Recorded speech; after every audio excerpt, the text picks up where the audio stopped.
Yo, yo, yo, yo, what's happening? What's happening? It's happening. What's happening? Monday morning is work week. DS3 in the building, man. The first one to get his servings, man. Welcome to Coffee and Donuts for Grown-Ups. Yours truly, the grumpy OG. Nobody tells it like me. Crush the legend. Give y'all this real quick power hour rush. What happened this weekend in the sport of boxing. DS3, how you feeling, my brother? Hopefully you had a good weekend, man. Shout out to everybody that's coming through here. Make sure you share this out. Hit the like button or the dislike button. It all do the same. Just give you some attention. Yo, Cash Crypto in the building one time with Dom. How you feeling, brother? Man, we got something to talk about, man. We got some boxing to talk about this morning. I'm going to let a few more people get in here, but, I got to start the show off with a little monologue. So here's today's message. Why do we even still care about the streets? D3 in the building. Why don't people let go of the streets is what I'm trying to figure out, because there are so many people who still want to live in the streets, live in the streets, be in the streets, worrying about having a stamp name in the streets, worrying about being respected by the people in the streets. And myself, I say, who are the streets? Because the streets is nothing but grind, right? But we looking for some sort of glorification or validation from the street people. People still out there, selling drugs. They're still acting like an adolescent. And at some point in time, as we get older, no matter how, how alpha we may feel as men and women and what we came through, but the whole thing with these streets, you're glorifying the streets and from the streets. There's nothing to glorify about being from the streets, to be honest with you. The only thing to glorify is that every day when you leave out that door and every day when you return home. As far as what you do in between the time while you're going in and out your door, leaving home and returning home, no, you shouldn't be worrying about the streets. You should be keeping it moving, going to work, making sure that the household is cool, making sure the children is taken care of. Not still out here at 30-something years old, 40, 50, and so forth, still worrying about and carrying on as a street person. That goes for male and female, because I hear it all the time. And even down to some of my friends, I'm like, yo, like, we still on the street-ish? I'm not. I don't give a damn about the streets. Don't try to get out there and try to do anything. You know me, you don't, you don't. My whole thing is, don't disrespect me, and I won't disrespect you. But I ain't trying to, in my mid-50s, still trying to worry about being in the streets, man. These niggas better know my name. They got to know my name. I'm stamped in these streets, man. The streets don't give a damn, and why should you care about the streets? But it's so distasteful, because it was a group of young women in their 30s, y'all. Listen to me. That's why I wanted to open the show with the street stuff, right? There was a few women, few young ladies. They all in their 30 years old, all in their 30s, right? And they was on my block. Now listen to this, right? They was on my block, going into, you might say, from Friday going into Saturday, right? Now, mind you, all these females that was on my block, none of them don't live on my block. None of them, right? I was coming home, and normally around a certain time, the people on the corner, they leave the block, they go home, the drug dealers and so forth. They go home. So I'm coming home, and I just see this one Jeep on the corner of my block. But everybody that was in that Jeep was sitting outside of the Jeep. It was these group of females who they hang on my block, but they don't live on my block. But they sitting outside in front of the car, they talking nonsense. I wasn't fine-tuned into exactly what they was talking about. But I knew around this time they were just talking about some nonsense. And this was like maybe little around 10 o'clock when I seen these women. So I go straight in the house. Once I go indoors, I don't worry about what's outside. As long what's outside ain't coming inside, that's all I'm worrying about. So, normally I'm on YouTube watching something. I'm doing something. Make a long story short, come to find out when I get out the house on Saturday morning, one of my neighbors asked me, he said, "Where was you last night?" I said, "What do you mean? You wasn't out here? You didn't see all the ruckus?" I said, "What ruckus you talking about?"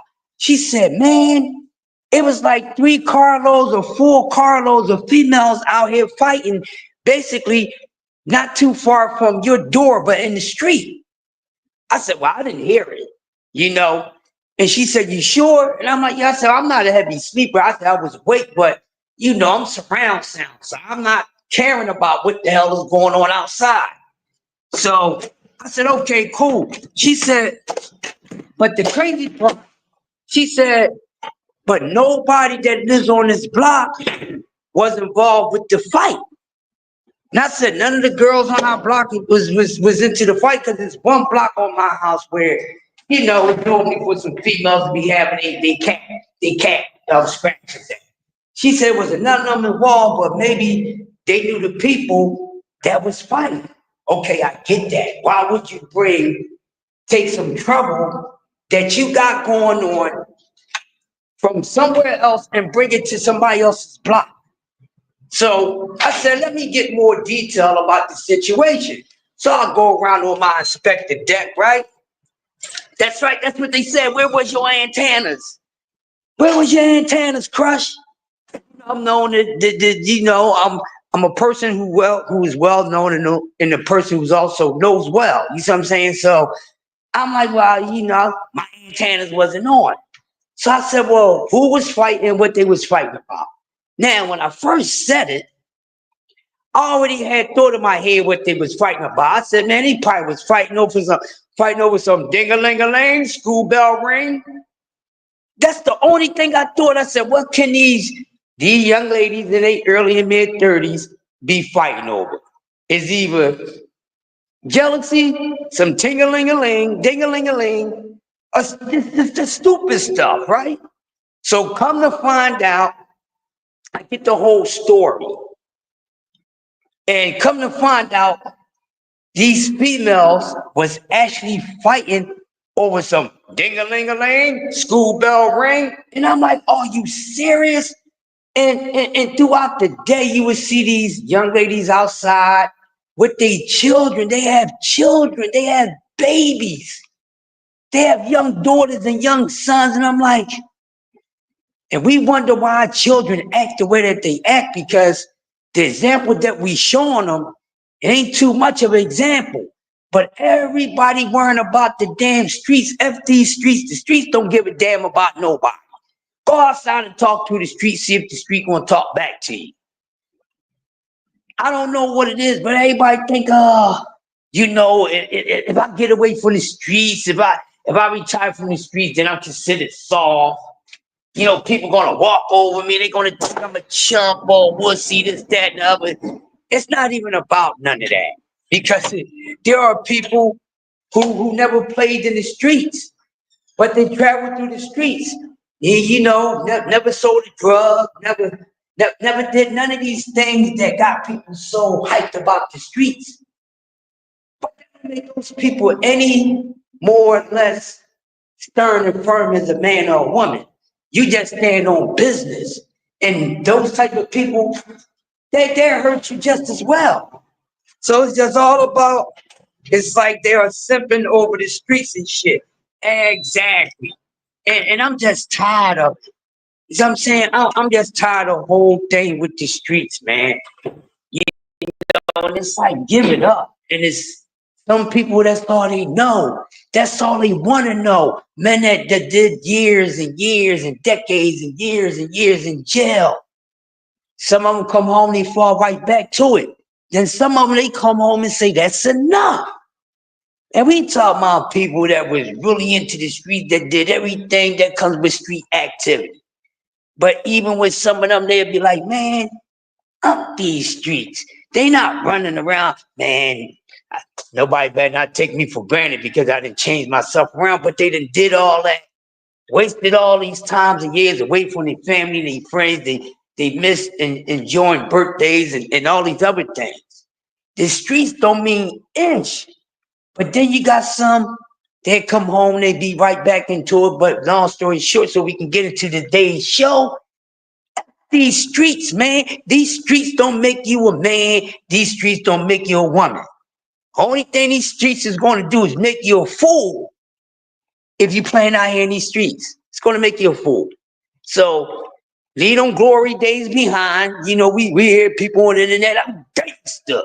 Man, you old. Go sit your old, tired ass down talking about you gangster.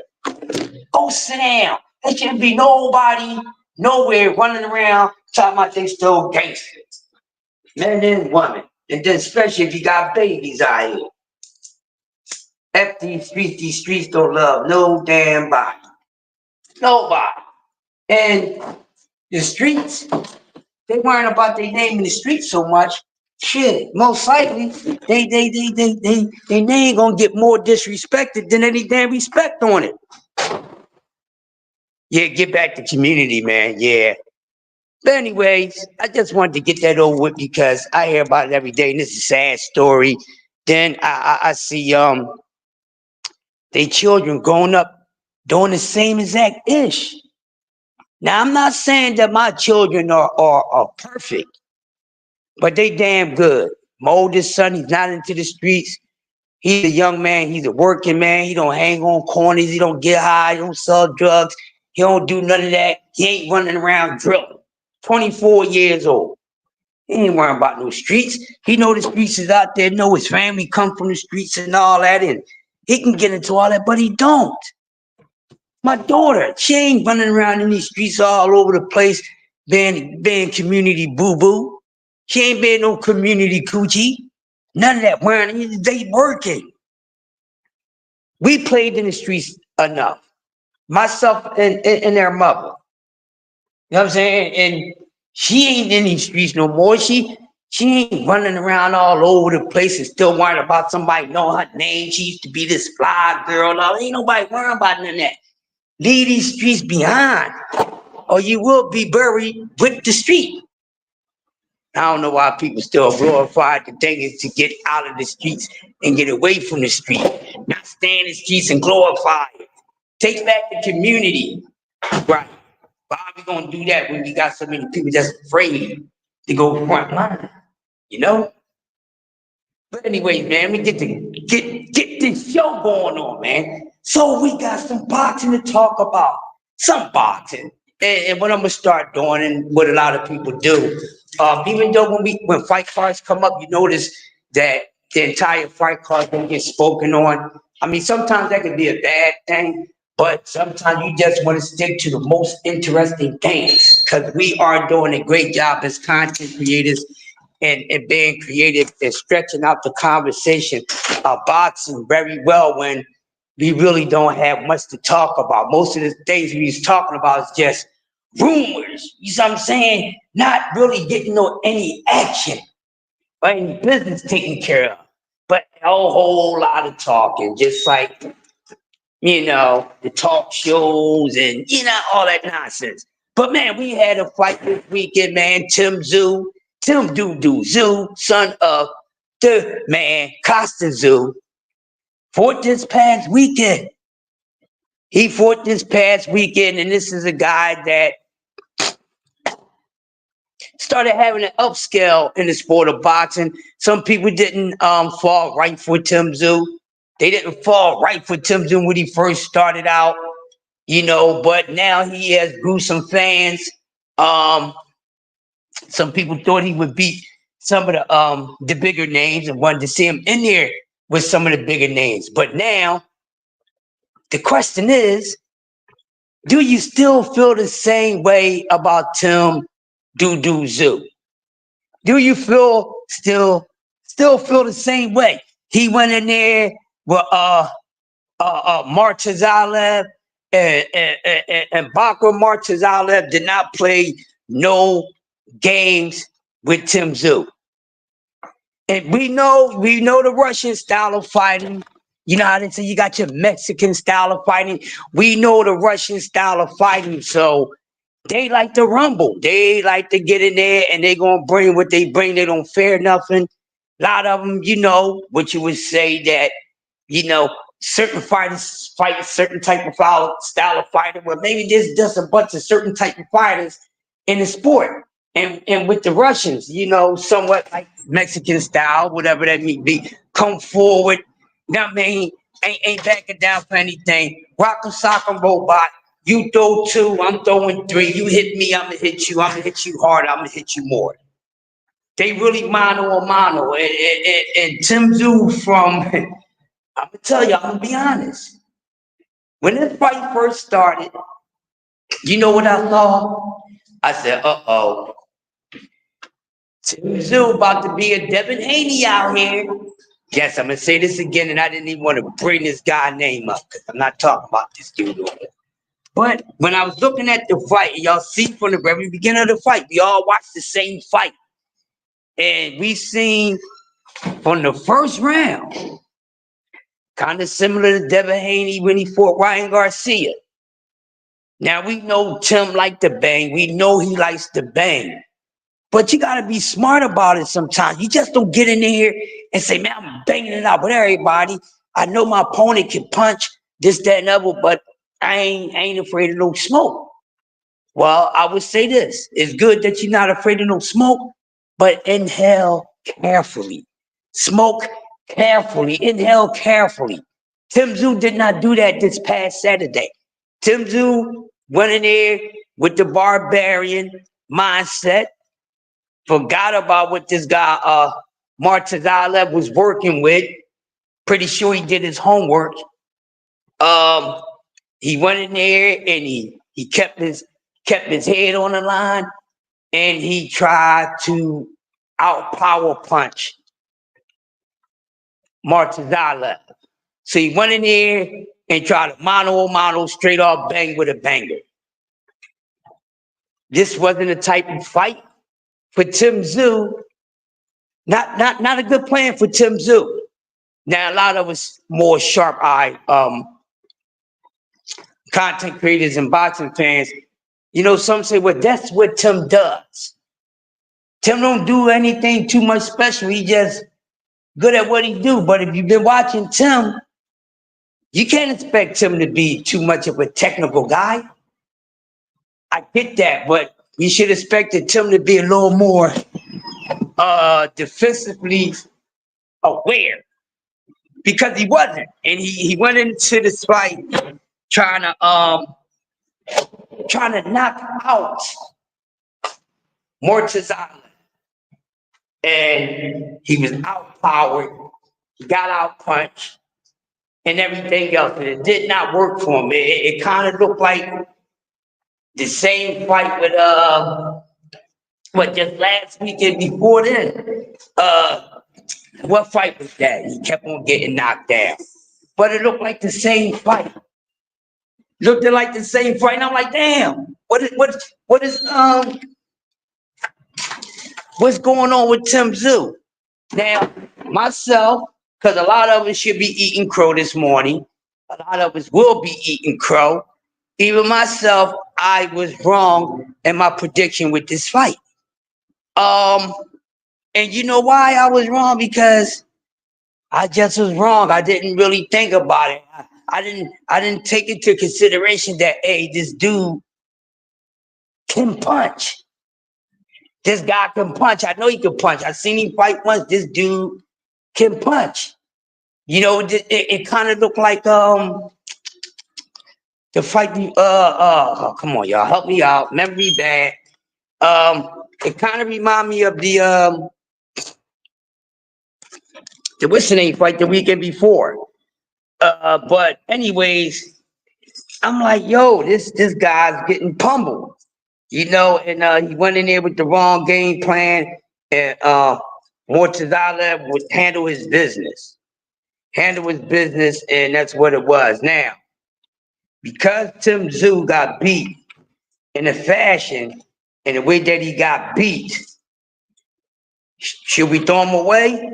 Some people are saying sometimes you got to be patient and you'll find out how good somebody really is. Some people saying that this performance, that Tim Tszyu is a hype job.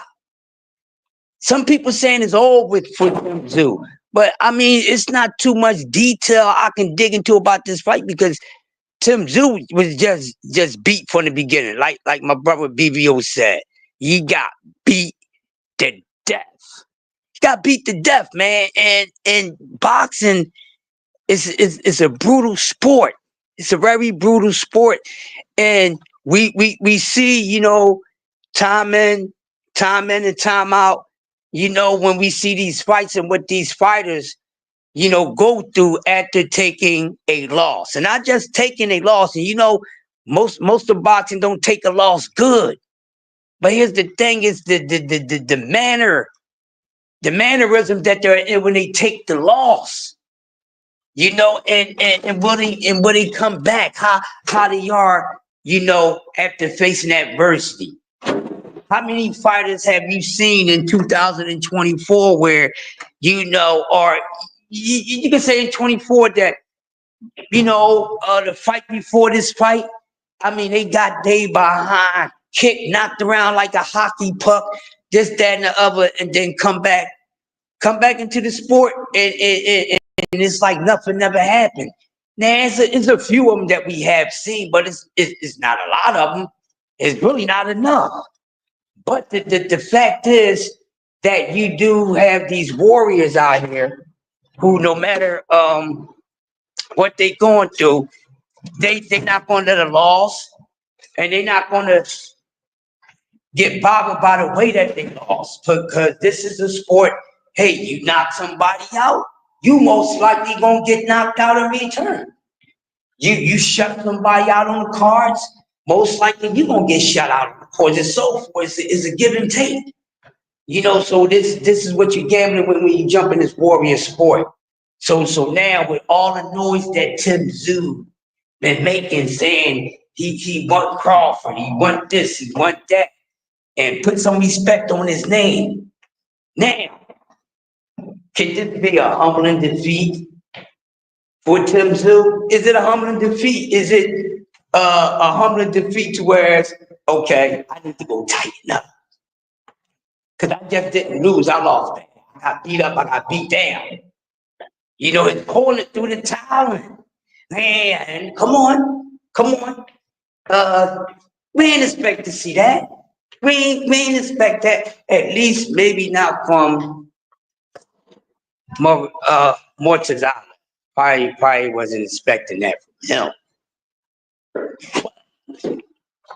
Gotta say, man, he got his behind beat, so I don't know if he gonna be able to come back like that. So he gonna go back to Australia. I guess he'll try to do it again or whatever, but he did have the heart. I get it. He kept on getting back up. He did not go down and stay down. He fought to the very end. Shout out to Tim Tszyu. Hold on, please. Hold on, y'all.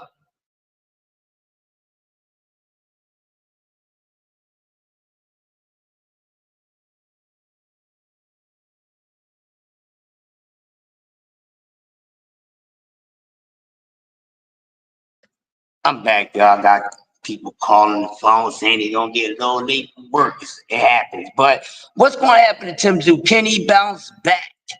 Would he go back to Australia, relax for a little bit, get in the lab, and finally return back to what he was before? Guy that looked like on an upscale of things, that he really was gonna cause some ruckus at the 154 weight class, which is a very, very deep weight class. And I don't know if we've been paying attention to it enough or not, but 154 is very deep. And there's a lot to be accomplished for any fighter who's fighting at 154 or who may be a just a few miles short of that weight class. That's why, in my opinion, I'm saying, Boot Sinners. If I was Boot Sinners, I would try to go ahead and try to go for undisputed at 154 pounds, which I think he would get more respect for becoming undisputed at 154 pounds.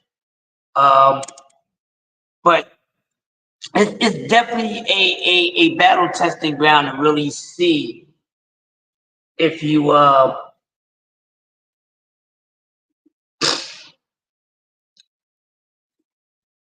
if you really built like that. So now with this guy, how does that reshape the 154 division? What does it does for one? What does it do for everyone at 154 now that you can say that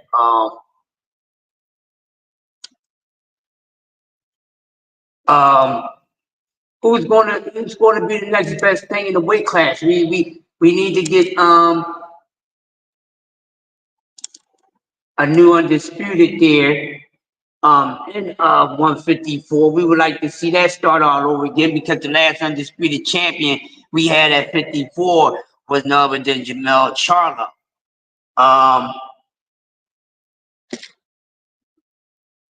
I would definitely like to see that. But where does that move Mortazala on the list of the best at 154 pounds?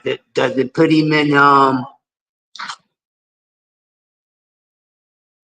does that put him in the top 5?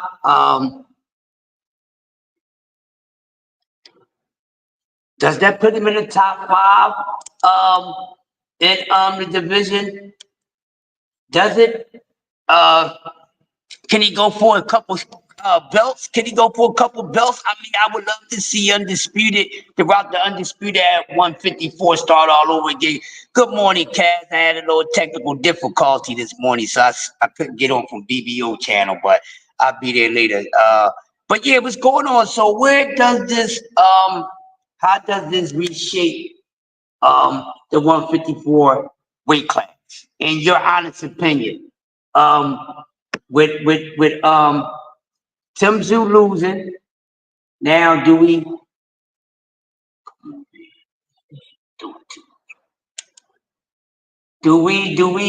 have a new threat at 154 pounds? Is what I'm asking.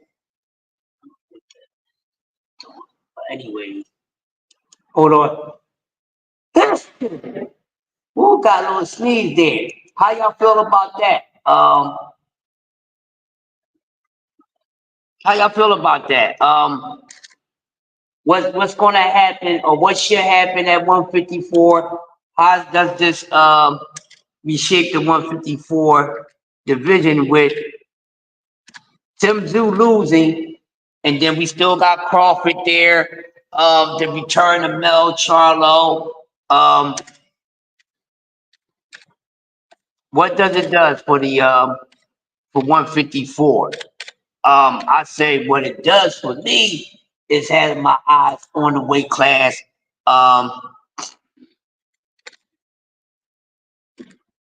It makes it very interesting to see who can come out on top, who can weather the storm, who can take on all challenges at 54. Now should Crawford fight this guy? After we seen Bud Crawford get in there against Madrimal. Now we just seen Tim Zoo get in there with another Russian and Mortazala. Now, should Crawford go ahead and fight this guy? Should Crawford go for undisputed 3 times? Should he go for it? Does he have enough time with his age? Who would give Crawford a hard time with becoming undisputed at 154 pounds.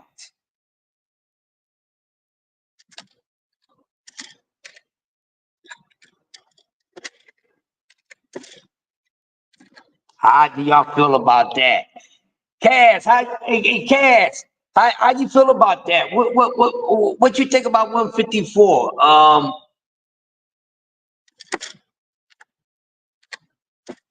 What's the next move with the people who's been losing and winning at 54? Now we see now where all the belts is at. So now we got Spence coming back against Fundora, which is a prayer from me. I hope Errol Spence is in a much better condition, health-wise, that he has been in the last couple of years. Taking into consideration all the things that he's been through with the car accident and the other car accident, and these injuries, and then not being in the best shape of your life, mentally or physically, and you get in there with one of the best fighters in this weight class, and you got beat bad. One-sided ass whipping was given to Errol Spence. So we looking for the return. Yeah, I still want to see Bud versus Virgil too, because that's something that needs to be taken care of, because that's unfinished business.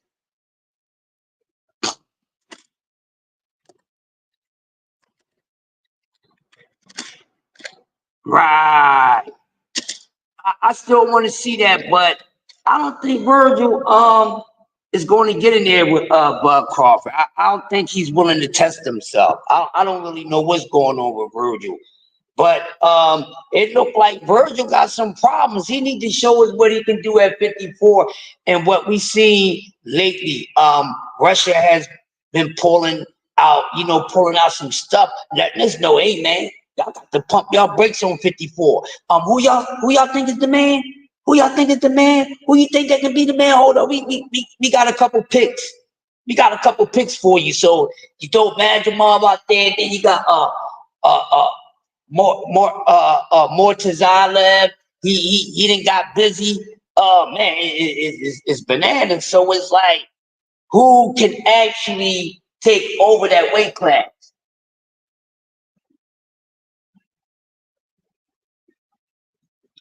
Uh, yep, that's the thing. Hold on, y'all. Hold on.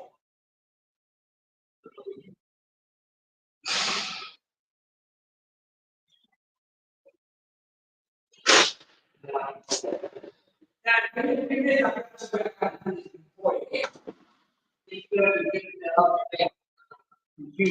the other side, but we all gotta do this shit right here. But yeah, like I was saying, yeah, we got. Let me do my report, and I'll be right out your way. Yeah, go ahead, clock in. I'm gonna do this tour. I'm not the only one. That's right. I forgot. You got clocked up on a laptop. Yep. See, that's why he need to take that computer back over there, so I won't be in the way of people doing their things. He get on my nerves. Yeah. It's 6:40. Yeah, 20 minutes to 7.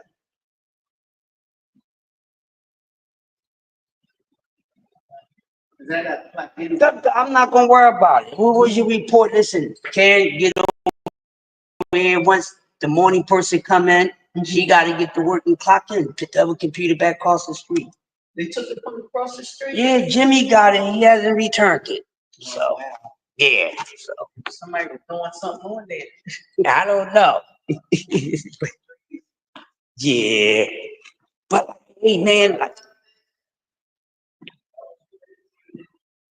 right? They've been supposed to fight since 47. Yeah, I know they were supposed to fight since 47. But yeah, I know they were supposed to fight since 47. But maybe they should do it now. But I like the 154 weight class. Just like any other weight classes. I like it. But we just need to get some things started there, because it's a deep division, as we can see. And every time you turn around, 154 is bringing us and showing us a Another fighter in that weight class that we have to have our eyes on instead of the same usual suspect. And that's what I love about boxing, which is this what boxing needs to do. Hey, let these guys get their chance. It's so many talented fighters that we won't even get to see because of certain situations. But I think what the sport of boxing needs to do is open the opportunity to be in all the above to anyone who is fit, good enough, and brave enough and dare enough to go for it. That's how I feel. Because it's like now they picking and choosing, and then we still getting cheated as boxing fans. Because that's why we always fussing when we don't get certain fights, when we don't get a certain matchup. Oh, this person ain't fighting that person, this, that, and the other. And it's just the same old ish. And then when we talk about boxing 7 days a week, which we be talking about boxing, is always about the same exact fighters, just about. And I'm like, the sport of boxing got hundreds and hundreds and hundreds of fighters in the sport. And we so quick, we don't get nobody a chance that we don't know about. We don't get nobody a chance that we never seen or heard anything. It's just when we hear about they fighting somebody that we're familiar with or we really know, we just easily just go ahead and just count that person out without even doing any research on them. Now we do have the brothers that does do their research on these fighters. That's why when it comes to betting, when it comes to fight night, they make good in their predictions because they didn't already went and did their homework. Shout out to brother D Free, who's always watching boxing. A lot of the brothers watch boxing. They watch it more than I do. I watch it, but they watch it more than me. You see what I'm saying? So that's how you know what's going on in a certain weight class, who to look out for, who not to worry about. But 154 is a weight class that got my chops watering, got me licking my chops, man, because there's so much action there. So you still got Quindora, okay? You got Errol Spence, you still got Ruben, you got Bud Crawford there, you got Madrimov there, Mortazalev is there, and the list goes on. So it's definitely a dope class of fighters at 154 pounds, which we need to see more of that. Cat Sports and Crush, what you think about another Super 6 type? They need that. And I was saying that months ago. I think they need a Super 6 in a couple of these weight classes. I think it will help because a lot of fighters won't be able to back out of opportunity if they get called to be in this tournament. You remember when they did the tournament years ago? You know, if you got called for the tournament, if you didn't want to take on and accept the tournament, then guess what? You done mess yourself up and you got yourself out of position to get a couple good fight or a major fight. So they definitely need that. That would clear the way of these guys that's always blowing all this smoke, right? With these fighters blowing all this smoke and then they not getting in the ring. I think a Super 6 is definitely needed. I think they should do it in multiple weight classes so we can cut all the nonsense out, forget all the clout chasing. Okay, we're gonna have a Super 6 in 140, which 140 definitely needs a Mando tournament there. 140 needs a Mando tournament there because you got fighters at 140 is just wasting people's time. They talking all this stuff, but they not doing a daggone thing. Need a Mando tournament. God damn. I just got, excuse my man, I just got disturbed by something rumptious just now walking by my job window, man. Woo! That thing was a rump shaker. But anyway, getting back to boxing, a little too early for that. But they definitely in the need of a tournament so you can clear away the ducks. That's how you really know if somebody's really a duck or if they really a damn dog. You see what I'm saying? So yeah, definitely that. Definitely that. Get the tournament going on.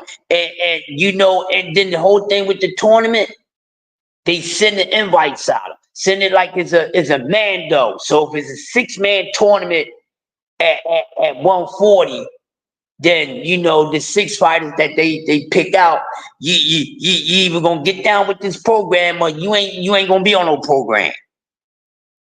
Either get down with this program or you ain't gonna be on no program. Let's cut to the chase. Let's cut short on all the wolf ticket, Bart selling and all that, and let's get these guys in the ring with one another. Get some of these guys in the ring that a lot of boxing fans and content creators thinking they're gonna do so much against certain fighters. Put them in the ring. The only way we really gonna know for sure, outside of what we know and what we seeing from the eye test or whatever, is the fight itself. But they definitely need to bring that back, and not just in one weight class. Bring it back for 54. Bring it back for 140, because that's where they really need it at right now. 54 is just so hot. 54 don't need it as much as 40. 40 need it because people's ducking smoke at 140. That's why 140 needed. 154 because the weight class is so deep. It's so deep. And let's not get cheated out of anything. Let's see these guys get in there, or who's willing to accept the invite. And this is how we might see a whole new dude that we didn't know about yet. His name come up in the Super 6 and this person get the Super 6 and be doing this thing. I think it'll be a very beautiful thing if they bring back the tournaments and bring them right now. Bring it at 54 because it's so deep, and bring it at 140 pounds. But back to Tim Tszyu, it's hard for fighters to rebound from those. It's hard for these fighters to rebound from losses like that. You have a few. But can we honestly say that every fighter in the sport is cut that way? No, we can't. Because we have seen fighters have shown us how they really cut, what they're made of. And a lot of these fighters are not the way that we thought they were. They just simply not. Big Dog Willie, what's going on? Bill Haney said on Twitter that Devin punching power has improved.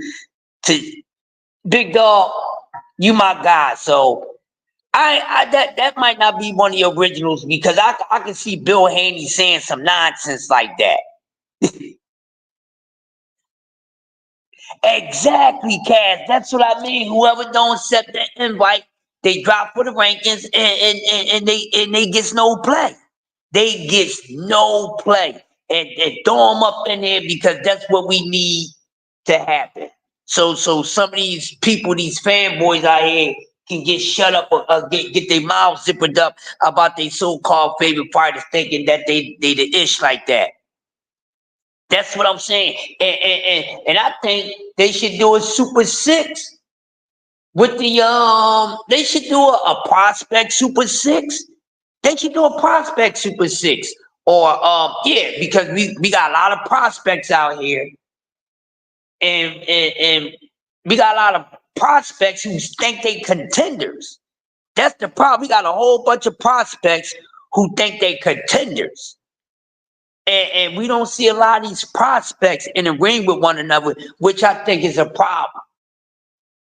Why are we not seeing match up against the prospects? This is something that I'm always talking about. We just can't be looking at the matches for names that we know or contenders. Let's see what these prospects made of. Yeah, Super 6 at 140 would be big, Big Dog Willie. It'd be a wonderful thing. And I think Super 6 is needed. I think they should do this in 2025, man. Let's do it. Do it in the weight class that's needed. This is how you cut the bull itch. This is how you cut out the bull itch with the people who really don't want the smoke. Like Cad said, whoever don't take that invite, you don't get nothing. You don't get nothing. Don't call nobody name out, nothing. Go sit on the shelf like some damn ice cream and melt. And it should no longer be ranked. Let these guys earn their damn rankings because we know these spots can be paid for it and favored for it. But I'm so sick of the nonsense with boxing fans every day going back and forth about the same old stuff and nothing is getting done. Oh, this fighter, he ain't fight my favorite fighter, so he ain't doing that. I don't want to keep on hearing the same old conversation because it's boring. Okay, so with that being said, let them get in the ring. Let them send out a Super 6 invite, and let's see if your punk behind favorite fighter is going to get in that ring. And Big Dog Willie got the Super 6 for 140 already together. Damn, and I was like, hey, maybe we should build on that. So we got Devin, T.O., Matthias, Hitchison, Pitbull, Ryo. I see that, and I see people still giving Pitbull a chance at 140. I don't think so. I don't think Pitbull gonna be around too goddamn long. Now he may win the rematch against Ryo, maybe not. But once he gets in there with somebody else besides Ryo, Pitbull ain't gonna be around too long. But I see y'all keeping Pitbull's name alive, though. I see y'all keeping his name alive. We should see, because I don't think Pitbull is all that. But I get it. Y'all feel as though he's exciting to see. But yeah, I like that. Big Dog Willie, Devin, T.O., Matthias, Hitchison, Pitbull, and Ryo. Yeah, that's good. That's a great example. And then you could throw some other names in there too. But now we got William Zepeda about to fight Tevin Farmer. William Zepeda and Tevin Farmer about to fight at 35. But I think they need to put together a Super 6 for these prospects.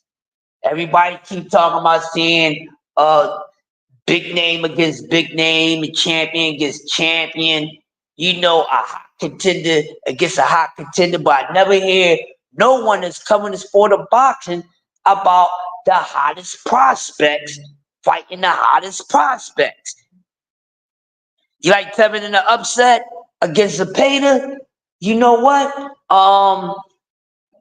That did cross my mind, Big Dog Willie, that was probably a possibility. But I don't know, man. I mean, I don't know, but we'll get closer to that. I'll talk more on that when we get closer to that fight. But it is possible that Tevin Farmer could upset William Zepeda. I think there's a very good possibility that Zepeda would beat him. I don't know what would be the odds and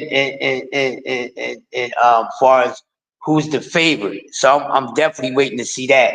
Who would be the favorite in that fight, in your opinion? It hasn't been put out now who's the favorite, but everybody that's in here this morning, who's the favorite in this fight between Tevin Farmer and William Zepeda? Is it William Zepeda? If he's the favorite in the fight against Tevin Farmer, and then explain in short term why he's the favorite in the fight against Tevin Farmer. Zepeda suspect to you? I think I see a little of that in him, but how suspect he is, I'm not too sure. So maybe this would be a good test for him, Big Dog Willie, so we can find out what's really going on with him. Now, I like William Zepeda, but of course, there's a couple guys I don't think he can beat. And all the few guys that I think he can't beat, it's not necessarily, bigger than those names out of Shakur and Tank.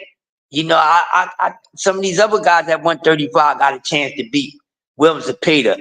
But at the same time, William Zepeda fight style would give dudes fits because he's a very busy guy and he's throw punches and bunches and he's throwing them rapidly. So I don't know how some of these guys will be able to deal with that. They're going to have some sort of time and some sort of defense and have something on their punches so they can make Zepeda have to switch up his gears. Maybe he might have to slow down on how many punches he's throwing around. But That's gonna be a good fight. Me right now, I'm gonna be honest with you, and this is not really a 50-50 fight, but because of the state, and I'm gonna have to go with guys being busy and things like that. It's a 50-50 fight.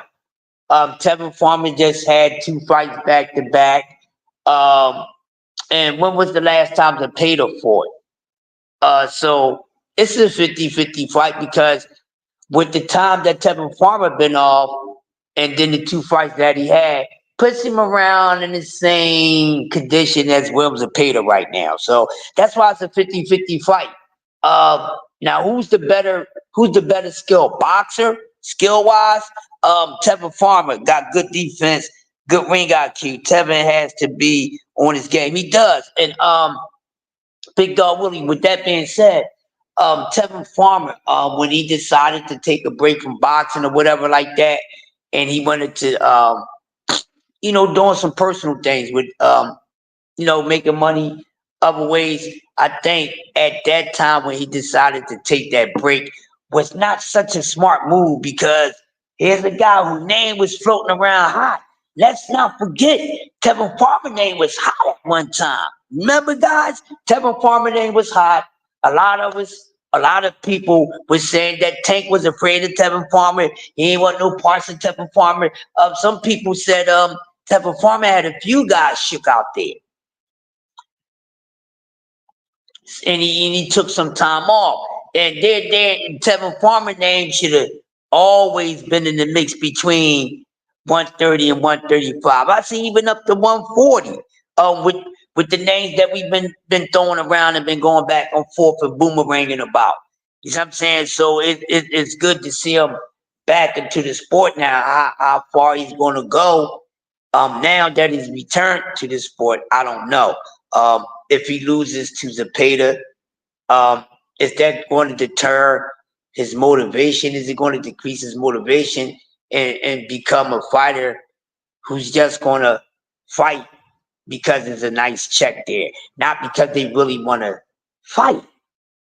Because some people just lace up those gloves just for a check. They really don't care about the sport like that.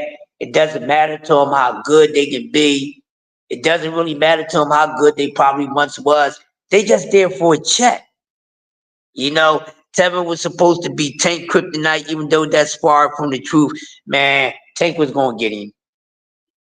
I think Tevin Farmer would have been more of a problem for Shakur Stevenson, who he mentioned that he wanted to fight.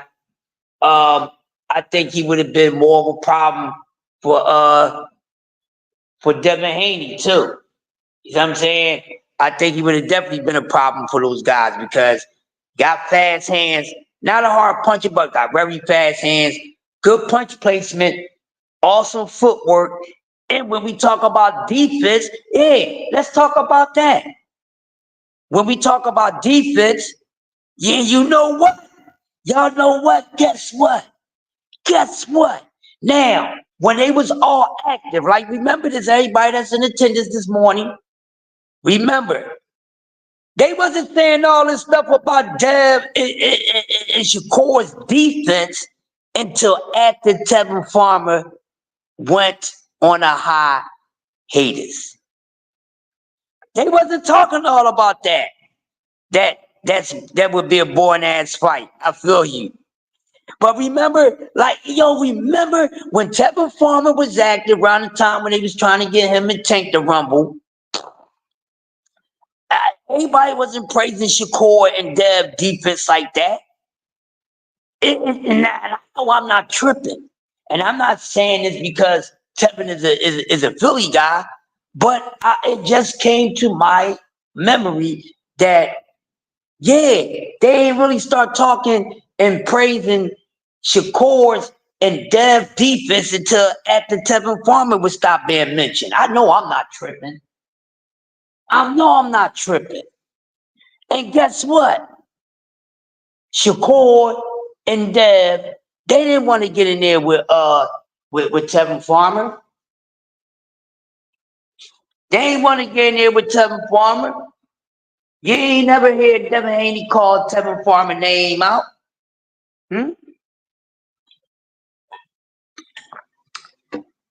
I remember hearing Dev or Shakur saying Tevin Farmer's mouth.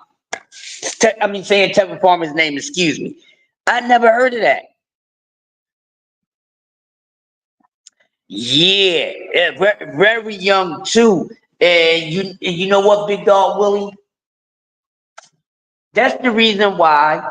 Remember when I was saying that Shakur stayed down in weight classes too long? He should have been moving up in weight classes.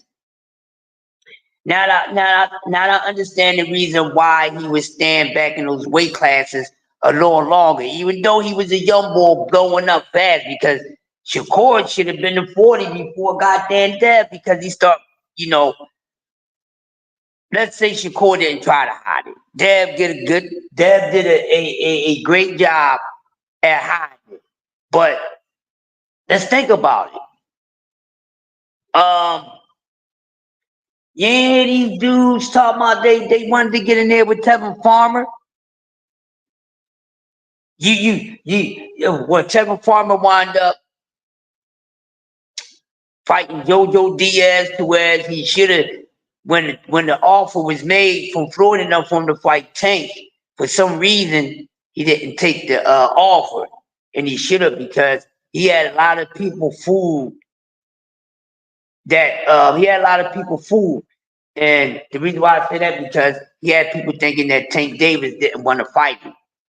But like I said, when Tevin Farmer name was out there like that, I ain't never hear nobody, no Shakur fan talking about getting there with Tevin Farmer. You know what I'm saying? Tevin Farmer is nice. Now, what's left in his tank, we don't know. But I think the more consistent he stays, the better off he would be. Because look, out of nowhere, he got the Zepeda fight. Just out of nowhere. Just out of nowhere, with two fights, close fights, like, because they was close in dates. The first one he fought, his first recent fight, he fought right in my neighborhood. You know what I mean? Where they have a lot of local fights. And then wound up with this other fight, and next thing you know, he's fighting goddamn Williams and Pater. Now, how can Tevin Farmer, ask ourselves, how can Tevin Farmer been on the hiatus that he was on, come back and get two quiet little fights nobody really didn't see or really heard about, and then he's wound up fighting Williams and Pater? So that means that should be telling you about a lot of guys at 135 pounds. That's all I'm saying. That's why I think they should mandate a tournament there, because you got guys down there acting a little chumpish. You know what I mean? Acting a little chumpish. Acting a little chumpish. And it ain't good. It ain't good. But can't wait to see. But now, getting back to the Tim Tszyu situation.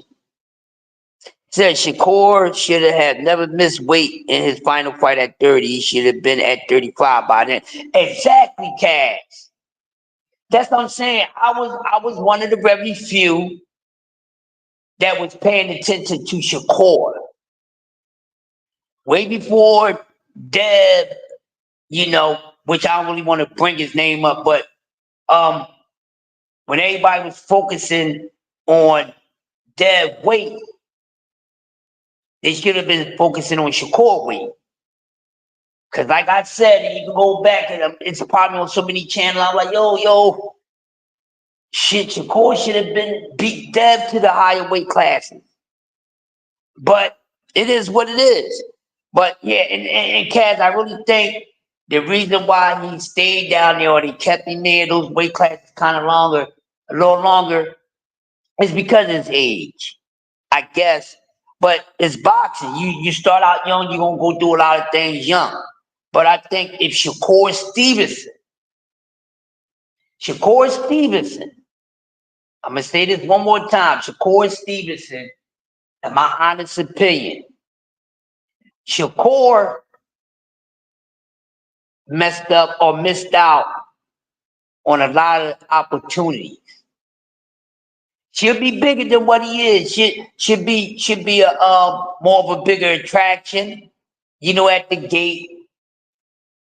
And if we ever get on a pay-per-view, Shakur could have actually been that, but because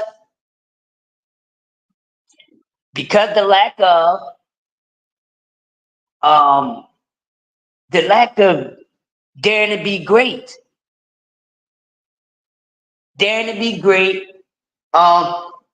his performances out of nowhere started to be lackluster. Let's just be honest. All the Shakur fights was not a lackluster. The most recent fights, yes, they had. Then another thing, Shakur just tears his own self up. And then another thing is, then he don't respect the fans. Don't respect the fans. The man just said 1,000 times, F the fans. I don't care what the fans say about me. F them. This is what they say. He definitely need a new trainer. Shout out to his grandpa, but Pop, he gotta fall back, bro. He gotta let somebody else take care of that. Do you think that Devin should get a new trainer? Well, I heard he has Freddie Roach. Freddie Roach is his new trainer. Big Dog Willie, if you didn't hear about it. Well, you know what? I kind of dislike Dev because his daddy. I don't mess with his pop at all. All right. That dude around my age, a couple years younger, he on some ish. He's an old fraud. Yeah, Big Dog. Yes. So Dev new corner is Freddie Roach, and he's still and Mickey Bay is going to be helping out Freddie Roach. He's going to be the second one. Freddie, Coach Roach is scared to approach. Yeah, DS3. So when I heard about Freddie being his new trainer, y'all know how I feel about Freddie Roach. Yeah, he good, but never seen Freddie build a champion from scratch. Freddie is good, but Freddie never built a champion from scratch. Never built a champion from scratch at all. Not once. Never built a champion from scratch.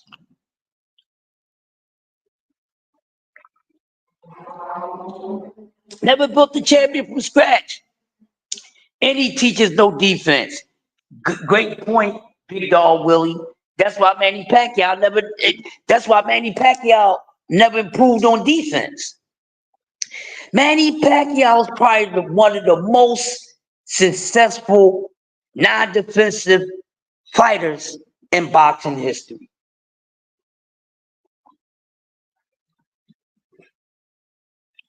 Indeed, he's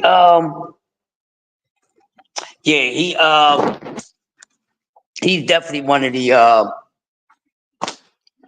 Manny Pacquiao. I can't understand how he got so far, and he's not a defensive guy. His defense is his offense, but when a guy's like that and he don't care, he ain't really ducking or dodging anything.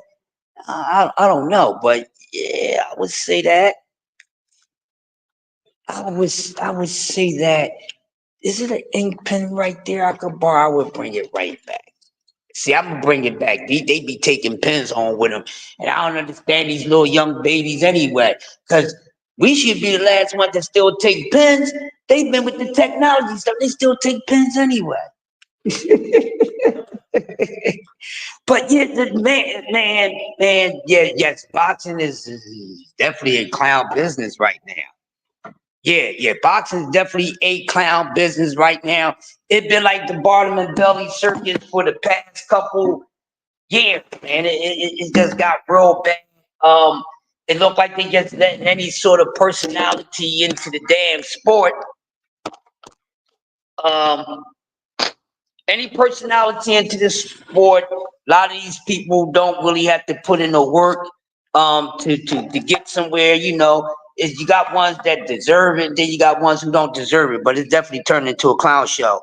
But yeah, I thought Devonshire got Yoel Judah. He had work. Yeah, because Yoel is actually his godfather and Zab is his god brother. But I don't know what happened with that. Because Yoel was around for what, the Cambosis fight. So I don't know what happened after that. In the building, what's going on? Y'all make sure y'all sub the Opulent LD, man. My brother dropping gems. Be dropping those gems on him. You know what I mean? Like gems in a hologram. You know what I'm saying? But yeah, I don't know what happened with the Yoel thing and Dev, but he has Freddie Roach. I don't know how much improvement that's going to be. But what I've been seeing lately, I've seen a lot of people been putting up things and really been getting on Dev about being on Snap. I have seen that.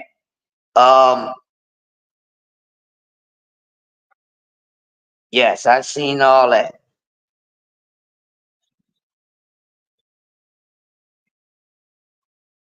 But the question is still remain. Hopefully, Devin switches out Freddie. Yeah, yeah, I'm not. Uh, I ain't got nothing against Dev. I'm not his biggest fan. I like him, but he could have went with somebody else. Could have went with somebody else. Who would have been a better trainer for Devin? And I'm like, Freddie Roach? Like with all the good trainers that's out there, think about it, all the good trainers that's out there, and he went with Freddie Roach. Hmm. Did he try to reach out to some trainers and he turned him down? At the Dev acting like a sissy, that could have dropped his stock. You know what I'm saying?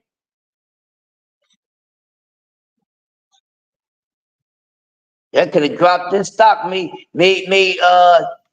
Trainers say, man, I don't know, I don't want to work with this guy. Ronnie Shields would have been good. Yeah, Ronnie Shields probably would have been the best thing for him because I'm sitting here thinking, I'm like, well, who would work with Dev right now? You see what I'm saying? Who would uh who would work with Dev right now? That's my whole thing. Uh and be good for him. Ronnie Shields would be perfect for him. Mickey Bay is better than Freddie to Coach Roach. What Mickey Bay is working with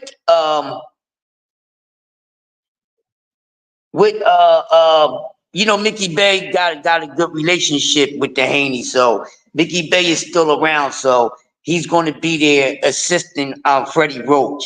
But I don't like neither one of them, to be honest with you. Uh,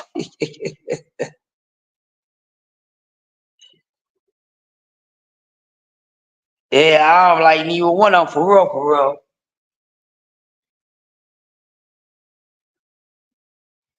Yep, that's my whole thing.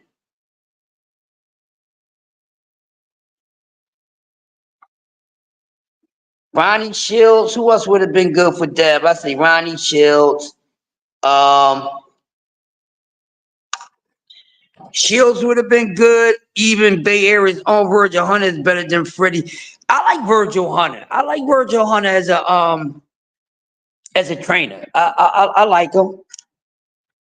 I like him as a trainer. I like Virgil. I think he would have been better for he would have been good for Devin Haney too. But Freddie Roach, Freddie the coach, Joe Roach. Man, I used to love when Floyd Sr. used to argue with Freddie Roach, man. He used to roast his behind from dawn to dusk.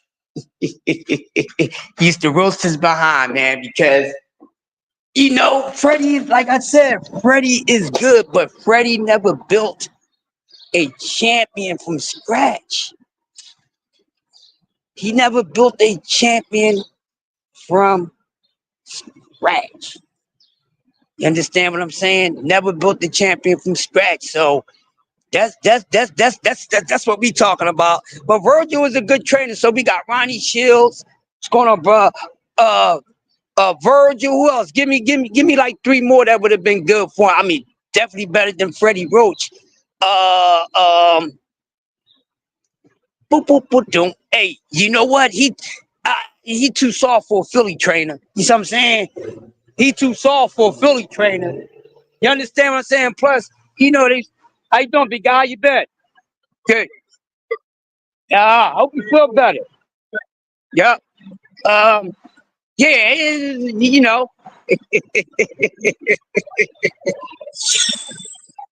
That's about it. Good morning, sweetheart. I need you to wake up. Thank you.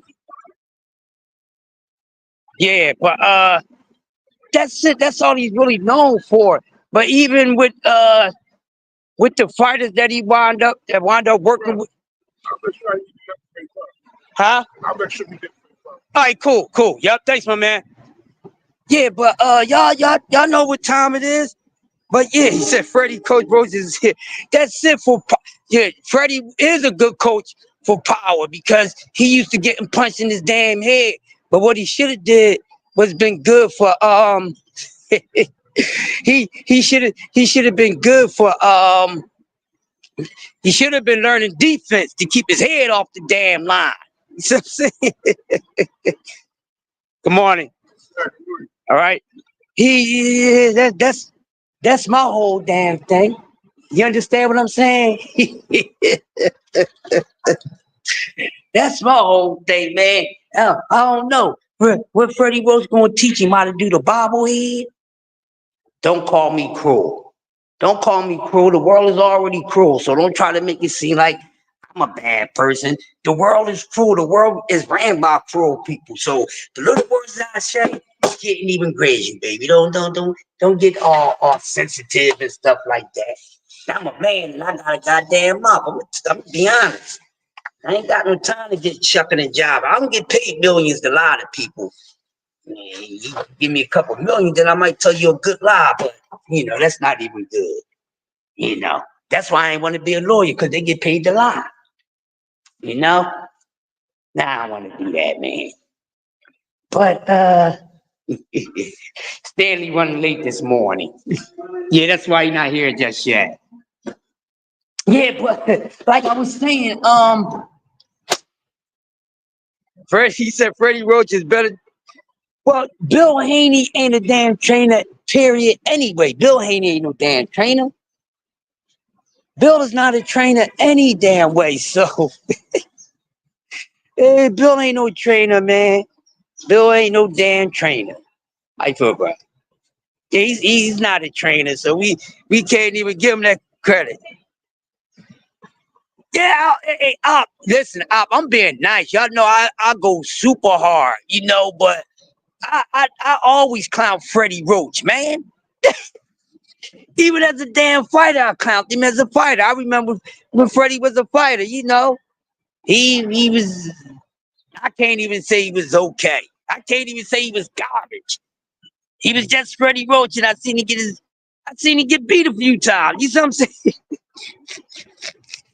That's all I can say. He's just Freddie Roach. I seen him get his ass beat a few times, and that's he turned into a trainer. So there it is. There it is. Man.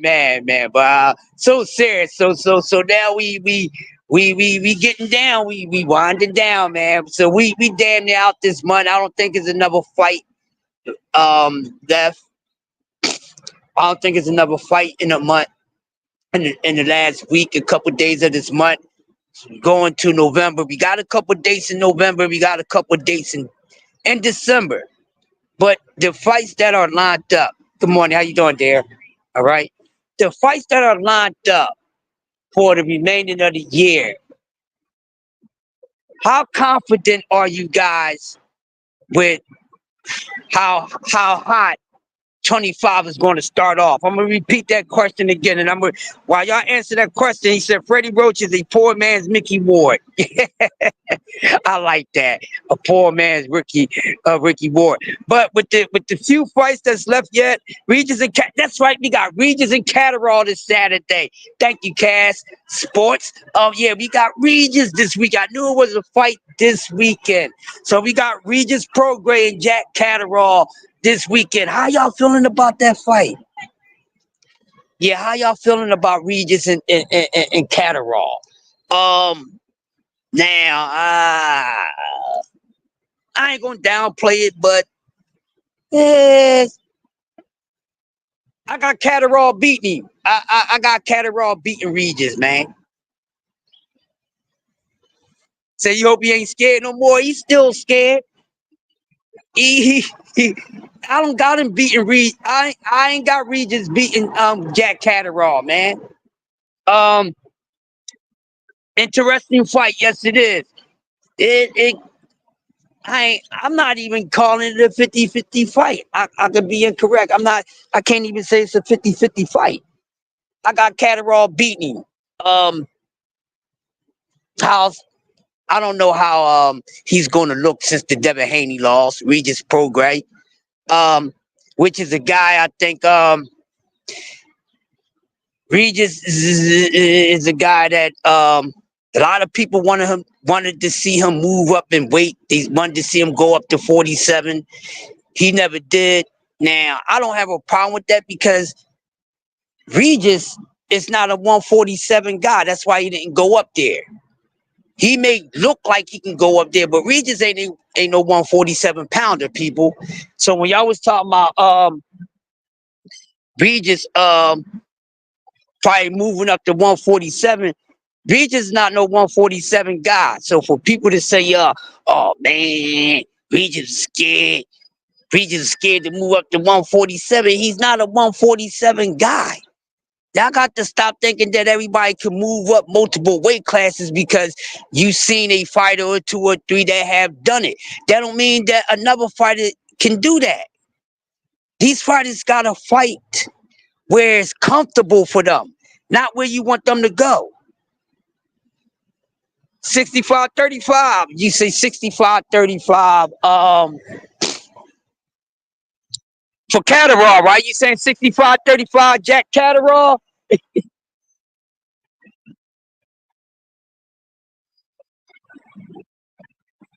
That's what you saying? You saying 65 for Catterall, 35 for Regis? Yeah, hey, yo, Op, and this the whole thing, Op. How you feel, bro? Like, hold on. Baby girl, I need you to wake up, baby. Thank you. Um, yeah, facts. Regis look small as shit in there with Devin. Yeah, and Devin's already, past 140. He should be at 47. But Regis is a small dude. He's not really that big. So for people to say that Regis should go to 147 and he ain't want to challenge himself because he can't go to 147. That's why Regis would have went to 147 and got his behind, as brother BBO said, would have got beat to death. See what I'm saying? He would have got beat to death. You know what I mean? That's what happened to Regis Prograis. If he would have moved to 147 pounds, he would have got beat to death. Regis, I never imagined Regis at 147 pounds, even when, content creators first started, talking about that. I said, 147? I said, Regis ain't no 147 pounder. I'm like, he's not a 147 pounder. Y'all tripping. But then everybody told, well, Manny did all that, man. Manny was blood dosing. So y'all can get out my face with that. Y'all, listen. See, people can't tell me a damn thing about little people. Why don't y'all stop trying to tell little people about little people? You can't tell me nothing about a little guy because I'm a little dude and I know how much it takes for you to blow up in weight. Naturally little guy, naturally small, short guys, not even just short, but even small, A lot of us got a high metabolism, right? Naturally. So we burn stuff. So we gotta eat extra. You know how you say we would have to do obese sort of eating to pick up weight like that. You know what I'm saying? And even with that being said, you gotta do a whole lot. So y'all really thought Manny Pacquiao moved up? He is only really 6 weight classes that he moved up, not 8. But everybody thinking that Manny Pacquiao moved up 8 weight classes, 8 weight classes without doing any cheating. Then mind y'all, now how many of these damn we gonna keep it at 8? So how many of these damn 8 weight classes that he was in that he actually fought in the weight class, like fought in the weight class? I'm not talking about no 1 or 2 fights or 3 fights. That's not fighting a weight class. If you only fought a couple fighters in a weight class, then that's not fighting a weight class. So what are we talking about?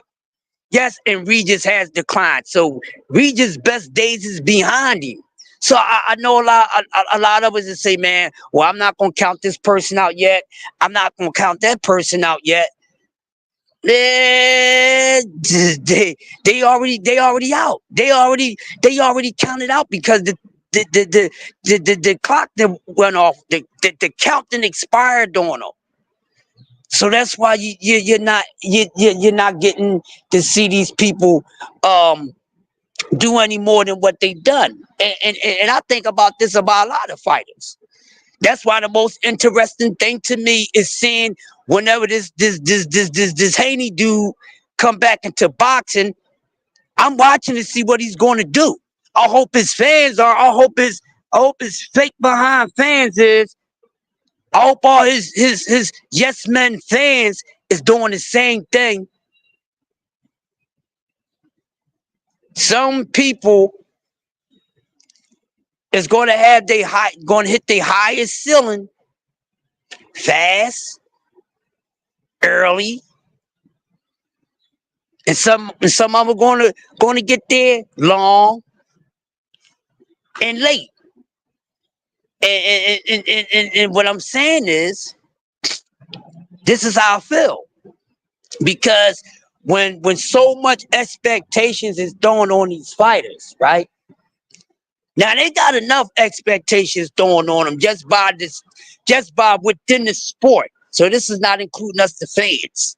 Like within the sport, just boxing period, other trainers from amateurs to the pros and fighters and this, that, and the other promoters and things like that. Think about it. And then when you look at then you gotta look at it from the other end. So where these guys are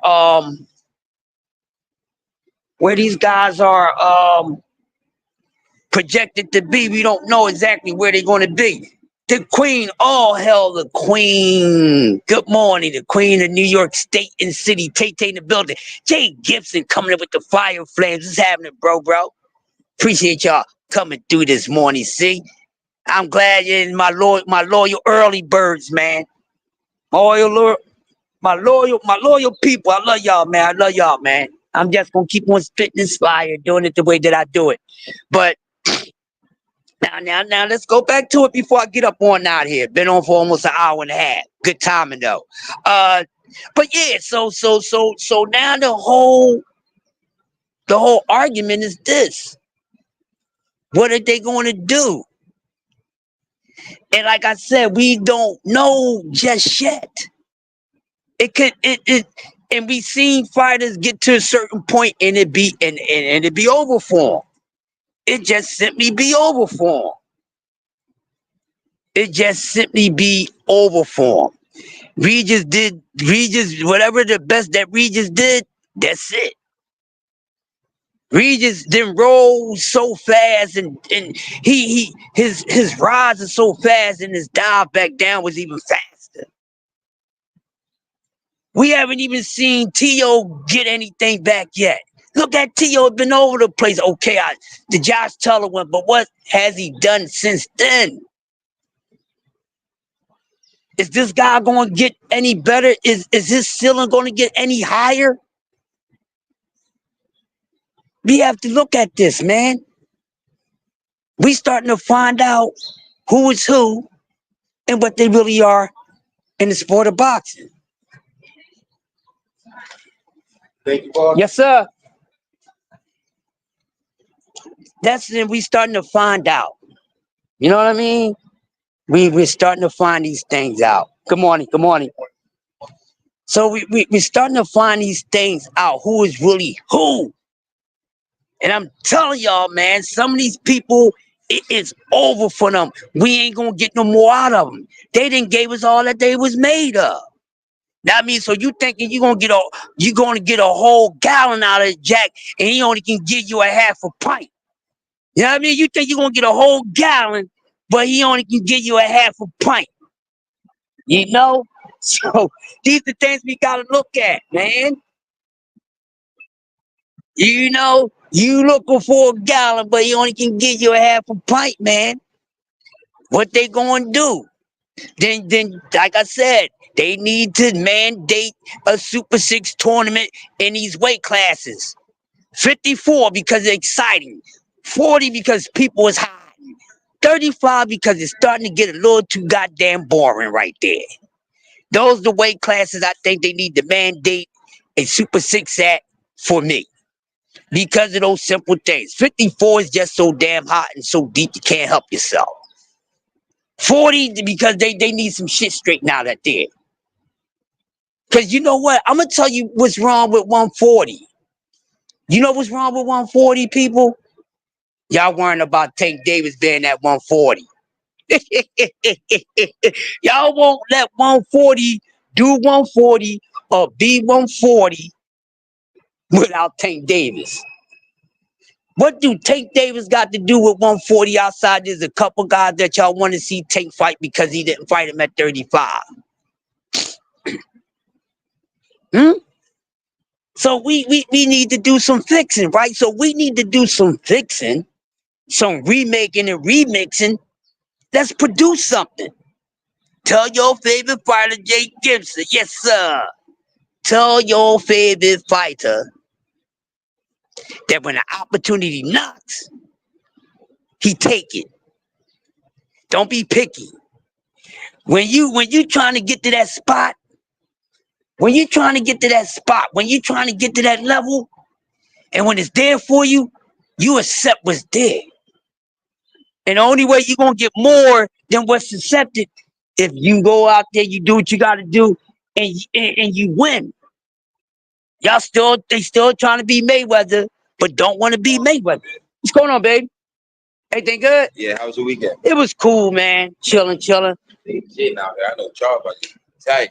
Yeah, man. But look, y'all, this is my segment for this morning show, man. I'm gonna get up out of here. You know, I'm out of here like swimwear from last year, and gotta put it back on the shelf and do for self. So with that being said, y'all make sure y'all hit the like button. Throw some flames for y'all, my early bird crew, for rocking out with your man. The hottest early show on YouTube. I'm the best alarm show in America. You can't wake up no better than waking up with your boy Crush. Nobody is realer than me. Nobody. I bet my last drop of blood on it. So with that being said, I'm out of here. I will see y'all later on today. Make sure y'all get ready for J Hardcore coming on 8 o'clock, serving y'all the breakfast and eggs. I then get y'all the coffee and donuts. Then y'all go over to everybody else, get y'all lunch, get your brunch, and get y'all dinner.